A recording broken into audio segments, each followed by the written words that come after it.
কিছুদিন ধরে ফেসবুকে ঢুকলে একটা বাচ্চা অর্ধ গলা অবস্থা পর্যন্ত মাটি পুঁতে রাখছে।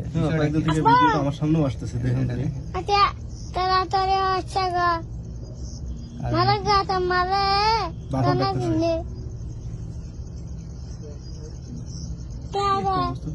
ঠিক পরিকল্পিত ভিডিও নাকি আবার ভিডিও ভিউ পাওয়ার জন্য অর্ধেক বাচ্চা করবে। তাড়াতাড়ি আচ্ছা গা মারে গাটা মারে দানা দিলে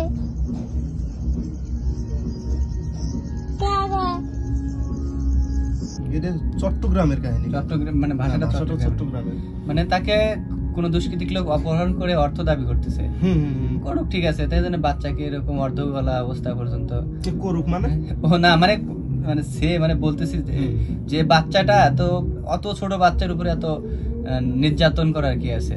এবার নির্যাতন না করলে তো টাকা দিতেছে না, ওর বাপ মা টাকা অপহরণ করছে টাকার জন্য, টাকা দিতেছে না। তো তাহলে মানসিকতা, আমাদের মানসিকতা কত নোংরা বা আমরা কত নিচু, কিছু অর্থের জন্য বাচ্চার জীবন নিয়ে খেলতেছি। বাচ্চাকে মাটির মধ্যে অর্ধেক অবস্থায় গাইরে রেখে বাবারে ফোন দেওয়া হয়েছে।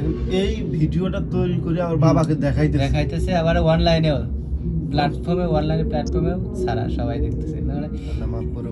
এই দেশে 2025 সালে এসেও এত উন্নত, এত সিকিউরিটি ব্যবস্থা, এত কিছু থাকার সত্ত্বেও এগুলো নেটের মাধ্যমে সারা দেশের লোককেও দেখাচ্ছে। এত বড় দুঃসাহসও তারা করতে পারে। তাহলে এরকম ভাবে যদি তারা এই অপরাধগুলো করতে পারে, তাহলে আমরা কি আসলে নিরাপদ?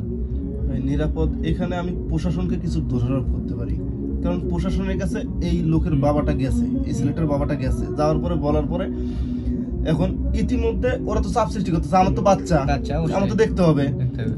মার গয়না বিক্রি করিয়া, ওই বাচ্চার মার গয়না বিক্রি করিয়া টাকা দিচ্ছে 50,000, তারপরে আরো লাগবে, তখন ধার দেনা করিয়া মানে টাকা চাঁদা উঠায়া 1 লাখ টাকা আবার দিচ্ছে।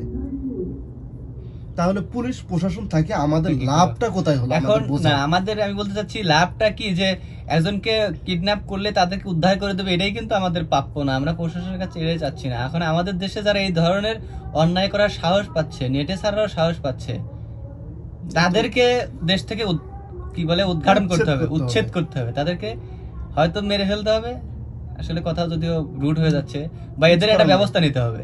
অবশ্যই ব্যবস্থা নিতে হবে। তো এই বিষয়ে আপনাদের মতামতটা আমাদের জানাও জরুরি। তো আজকে এ পর্যন্তই ভাই, সবাই ভালো থাকবেন, সুস্থ থাকবেন, আল্লাহ হাফেজ।